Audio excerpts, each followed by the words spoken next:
అక్క పెళ్ళి ఆగిపోయింది. నాన్న ఎక్కడున్నాడో తెలీదు. నేను అంతే. వాడు అక్కతో నువ్వు లేకపోతే నేను లేను అని సినిమా డైలాగులు కొట్టేవాడు. డాక్టరు. వాడు పేరుకే రాము. నేను అక్కకు చెప్పాను, రాము అంటే అందరూ మంచోళ్ళు ఉండరని. పాపం పిచ్చిది. అమ్మ నేను తప్ప తనకి నానే వాళ్ళెవ్వరూ లేరు. అందుకే నాన్న లేకపోయినా నానే వాళ్ళు మీరు లేకుండా పెళ్లి చేసుకోను అనేది.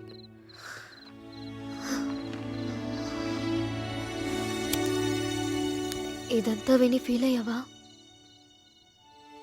అవును, నువ్వు ఎక్కువగా మాట్లాడినందుకు.